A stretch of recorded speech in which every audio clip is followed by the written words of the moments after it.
Sup, homebody? I'm Leon the Paperback Maniac, coming at you with another vintage horror book review. Today, we are taking a look at Mirror by Graham Masterton.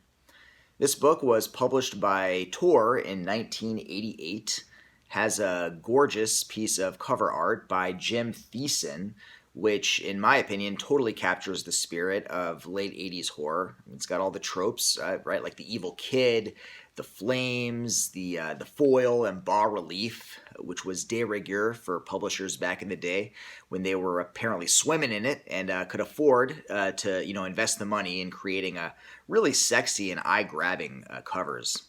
Now, this is a book that I've owned for many, many years. It was actually one of the first books that I picked up when I seriously started collecting vintage horror paperbacks. Graham Masterton was one of these early writers I discovered. I read a book called The Manitou, a wacky supernatural horror novel, and loved that one. And ever since then, I went and tried to collect as much Graham Masterton as I could. And this was one of those early pickups. And I always suspected I would like it because, I'm a big fan of sort of like bonkers, over-the-top late 80s horror fiction. And suffice it to say, this one did not disappoint. So I will begin by reading the synopsis from the back cover. The child was dead, yet lived miraculously, trapped behind silvered glass. His freedom was worth any price. But that price is more than any man can pay. The mirror is a gateway to hell. It is said that a mirror can trap a person's soul. I love how awkwardly those synopses often end. And then there are some quotes on the back, which is not all too common, really, with these mid-list paperbacks of horror paperbacks, certainly. So this book follows Martin Williams. He's a screenwriter in Hollywood. The guy does mostly TV rewrites, nothing major. He's still, trying to find his big break. And he thinks he's got it because he has recently written kind of like a long gestating passion project, which is a big budget musical of a 1930s child star known as Boofles, who was basically like the boy version of Shirley Temple. The only difference being that this kid was brutally hacked up to pieces by his grandmother in 1939 when he was 8 years old. So this screenwriter, our protagonist Martin Williams, is an uber Boofles fan, and he really likes 30s musicals, and he thinks that his biopic of this kid is his ticket to the big time. The only problem is that Boofles carries a stigma in Hollywood, because he his untimely end, the fact that he was basically just chopped up, or as the police officer who discovered Boofles delicately put it, chopped into spare ribs. He was basically hacked into 100 pieces, and so no studios really want to go near this kid with a 10-foot pole. He just conjures up, or he brings up bad thoughts, right? It's just so it's a no-go. So actually, when the book opens, Martin is at his agent's house, and they're sitting outside at the pool, and Martin's is presenting this newly completed script and trying to sell his agent on it, and his agent is just telling him look, buddy, it's a no-go. I'm sorry. No one is going to invest money in that. No one wants to see, a biopic about a kid, even if he was a golden child, who ends up getting murdered, brutally, even if it's not shown in the film, it's not marketable. So Martin, he's bummed to say the least, because he really thought this was going to be his ticket. Martin lives in a small little one-bedroom apartment in Hollywood. He lives alone. His wife recently left him. And, it's clear from the decor of his apartment that this Boofle script is not just any passion project. I mean, his walls are just slathered with Boofle's, posters and pictures and memorabilia. He's really kind of into that. And so, after getting home from seeing his agent and being kind of down, he gets a call from his boy Ramon, his buddy Ramon, who works at a movie memorabilia store on Hollywood Boulevard. And Ramon says that this morning a lady came in the store saying that she had recently acquired a bunch of like stuff from the Buffels estate, and she's looking to get rid of it. And so Ramon says, "Hey, I know how obsessed you are with Buffels and how you like collect his memorabilia. I thought I should let you know. I'll give you this lady's address if you want." So Martin figures, what the hell, I'll go check it out. I mean, maybe it'll make him feel better, even if he can't afford to buy anything. So he heads out in his Mustang and drives up to the address that his friend gave him of this lady, this house high up in the Hollywood Hills. And he goes there, and the woman, of course, ends up being this eccentric, crazy, Hollyweird widow. There's a lot of weird people that live in Hollywood, and she's kind of this kooky lady. She invites him in and takes him downstairs to see this stuff, and she's actually kind of shocked, when she finds out that he's interested in the Buffel stuff, because she's like saying like how, Buffels carries this negative kind of energy, right? Like people don't really like to talk about him just because of how sad it is and how fucked up that he was basically like, chopped up by his grandmother. But Martin goes down there and he's just kind of like in awe of all this stuff, seeing all these like things that belong to this kid. And he is particularly attracted by this ornate 5-foot tall mirror. It's got like, gilded frame and, it's like super just like fancy and interesting looking. And the lady tells him that, apparently this mirror was hanging above the fireplace in the Buffels household the night that he was murdered. It was probably reflecting the entire scene, and you might be able to guess how that could figure into this. And the lady kind of realizes that this Martin guy is not just any fan; he's like a super fan, and he wants to like actually keep the memory of this kid alive. So she decides to cut him a deal. She says, "You know what? For you, I will. If you want, I'll sell you that mirror for just the small sum of $750."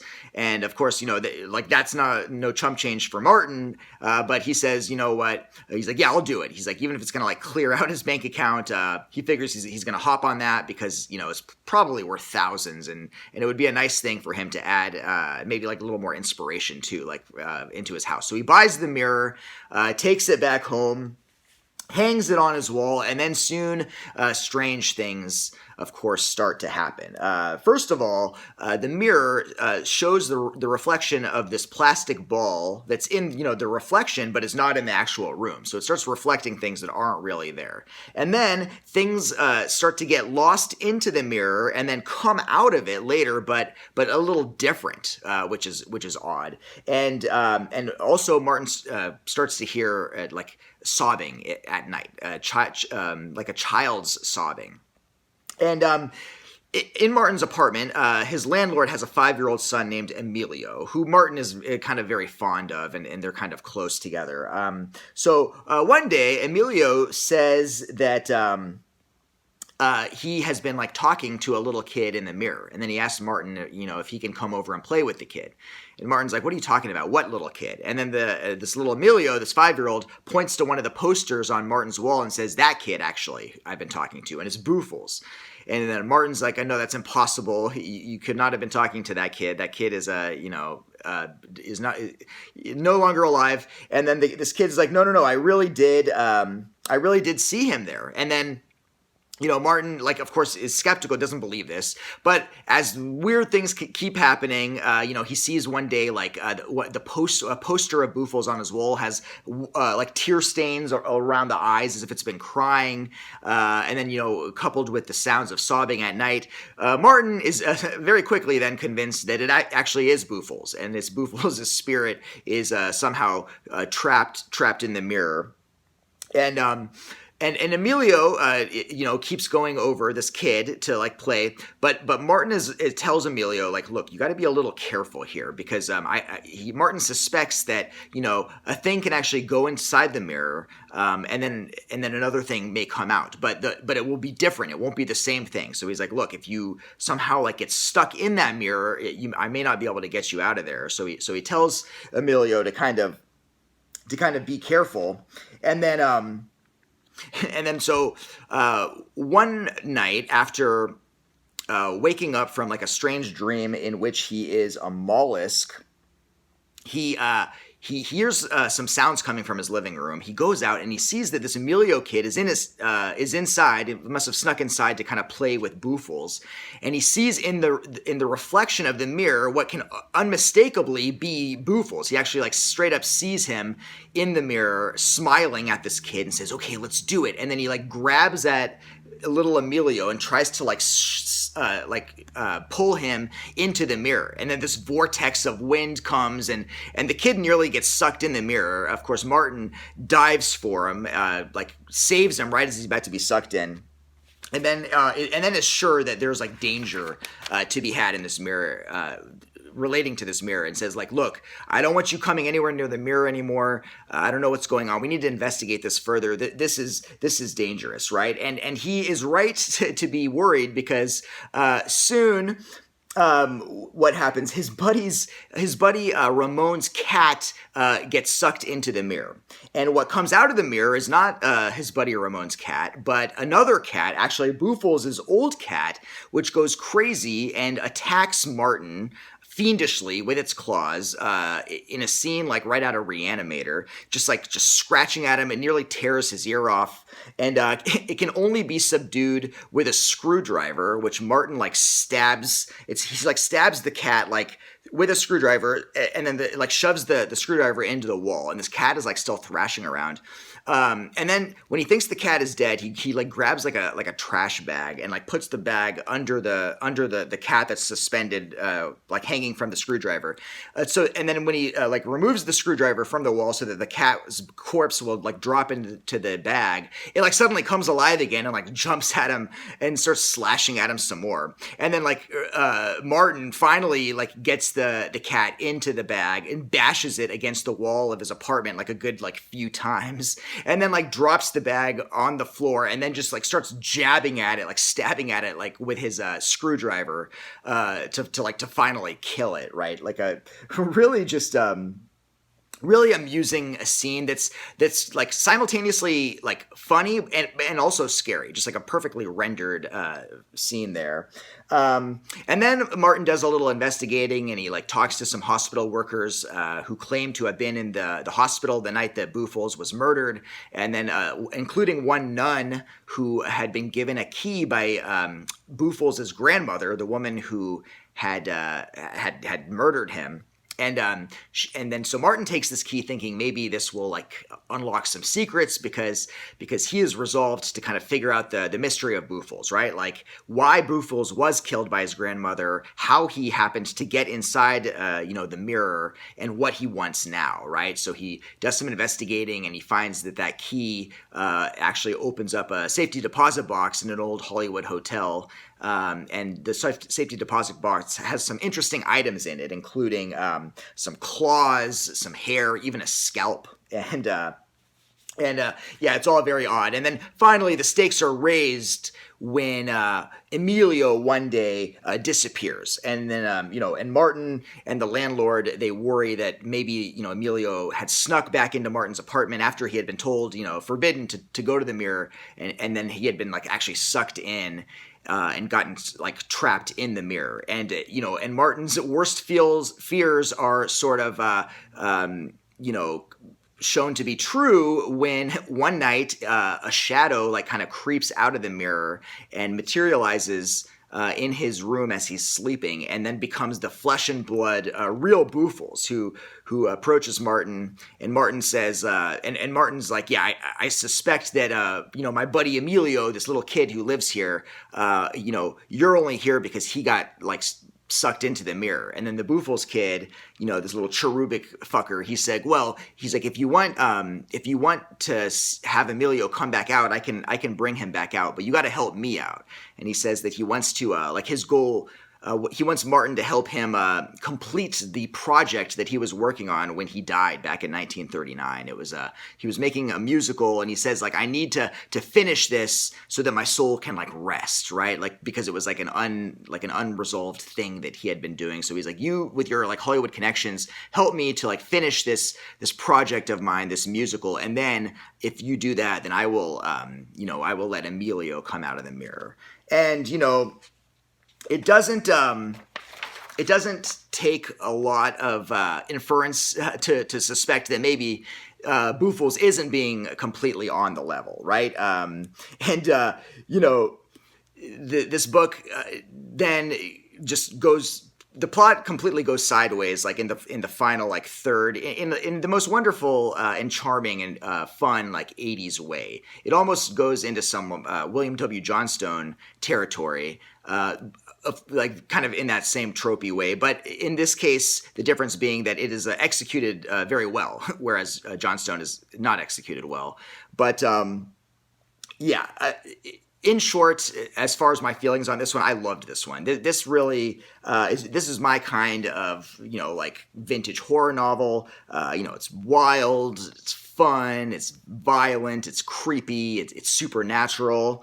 It's just really fun. I like the idea that, for something to come out of the mirror, another thing has to go in it, which explains why, Boofles, couldn't just come out at any moment. He had to have this Emilio kid, the 5-year-old kid, come in first.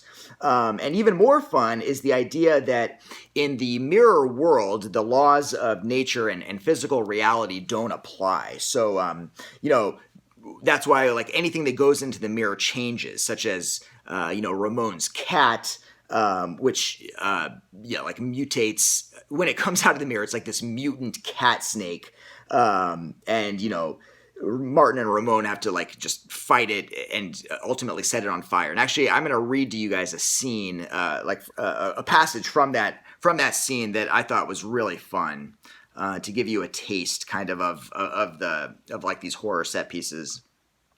"Light it!" Martin shouted. "Light it for Pete's sake!" With jiggling, juggling hands, Ramon touched the flaming Zippo to the top of Lugosi's head. Immediately, the cat snake's fur burst into flame, and its yellow eyes bulged with pain. A terrible convulsion went right through its body, a convulsion that Martin felt right down to his stomach, a shudder of fear and suffering and self-disgust. But all he could do was hold on tight while the cat snake wagged its fiery head from side to side. He knew for a certainty that if he released his grip, it would still go after him, and it would probably burn him to death too. The sitting room began to fill with the suffocating smell of burned fur and burned flesh. As Martin held the cat snake up in front of him, like a torchbearer, the creature's head blazed and crackled, fur and skin and muscle. It was still staring at him as its yellow eyes milked over, its optic fluid cooked.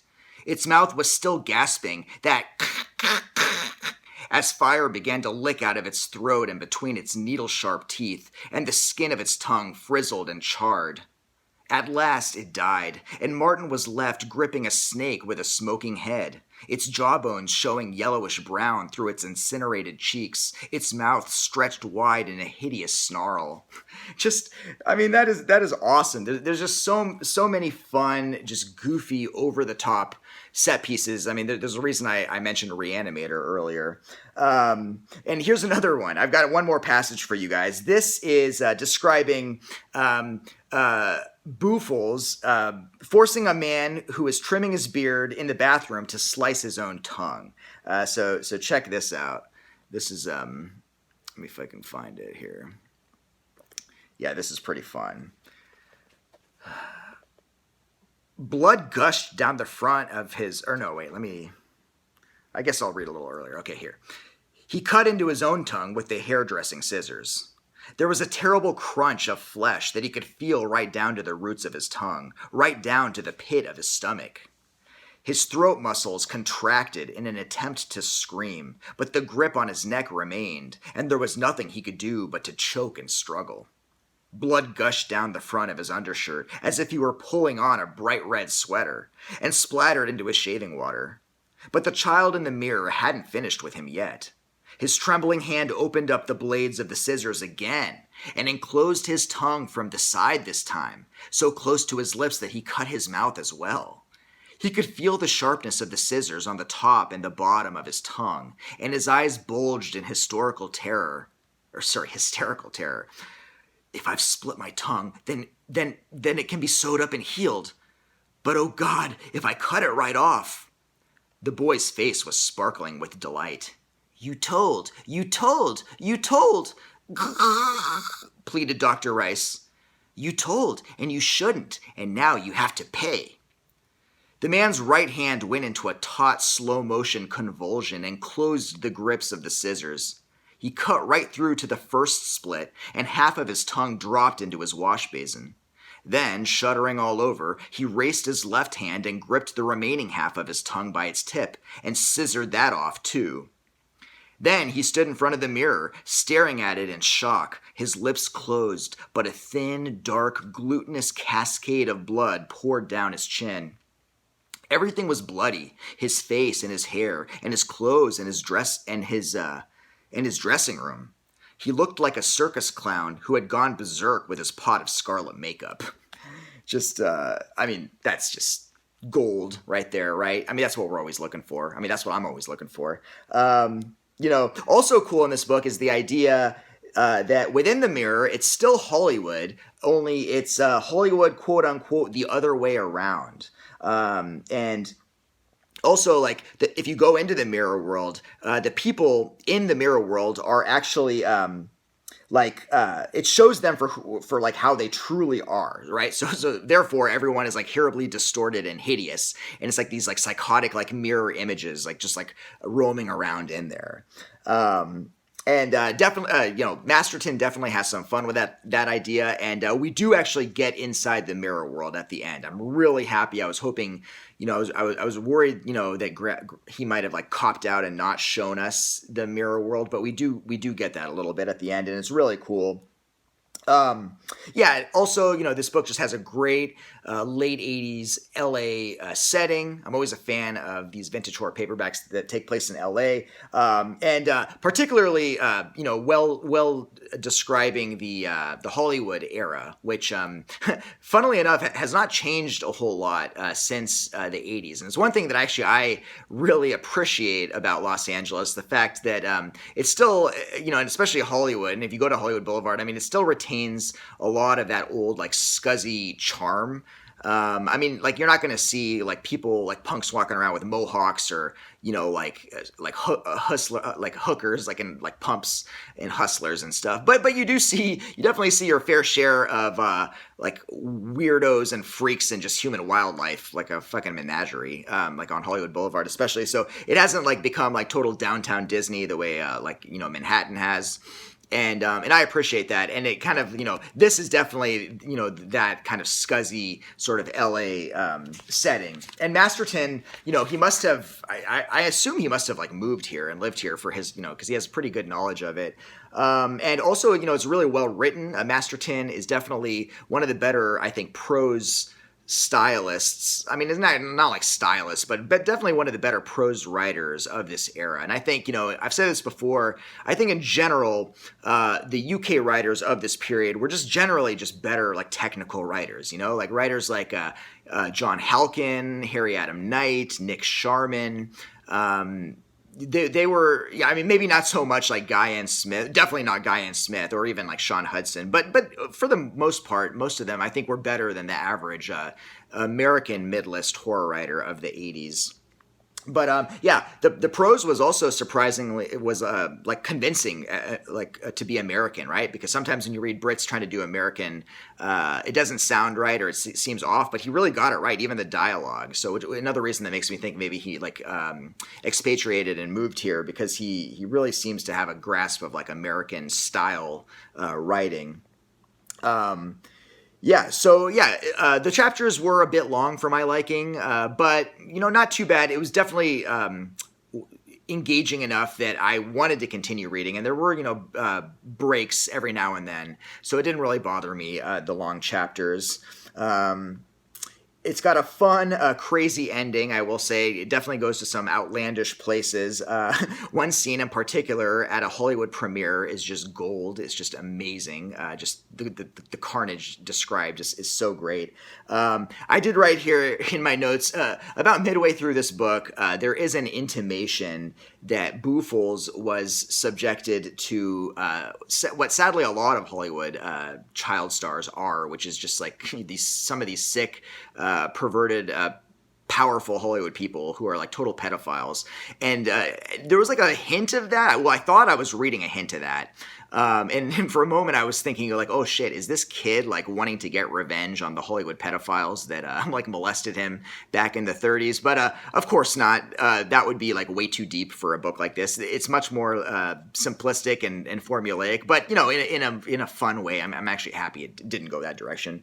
But yeah, just an overall blast, just total fun here. I love how in the end, when the good guys decide to finally venture into the mirror world to try to figure out how they're going to save this 5-year-old kid, Emilio, they actually, they take an idea from Poltergeist, the movie Poltergeist, of how they can make sure they can find their way back through the portal to the real world. And any horror novel that references Poltergeist is awesome. So yeah, obviously I had a great time with this book. I do highly recommend it if and I recommend finding this copy because just what it lives up to its cover, right? It's got a beautiful cover, and the book definitely is worth the time and worth tracking down. I don't know what this goes for these days, but I had fun with it, and I think most of you guys, if you are fans of the kinds of books that are typically reviewed here, you will like this one too. So yes, that's Mirror by Graham Masterton. Hopefully you enjoyed that. If you're a fan of Graham Masterton's, if you've read that book or as others, feel free to drop a comment below. Let me know what you've read and enjoyed. I am definitely stoked to continue reading Masterton. I've got I really want to read Walkers. Walkers is another one. It's got an amazing tour cover from around this time, and the Night Warriors series I've heard some good things about. It looks really fun. So there's just so much, so many books. The Pariah is another one. So Graham Masterton, definitely my dude. Really enjoyed it, and so anyway, I'm not gonna keep rambling. Thanks for watching, guys. Have a good one. Check back pretty soon. I'm going to be doing a book haul. I'm looking right now at a stack of books, a fuck ton of books that I didn't need, but some amazing titles, like some of the coolest, I think, books that I picked up in a while. Some of which are like new to me. So anyway, I'll see you guys later. Take it easy. Peace out.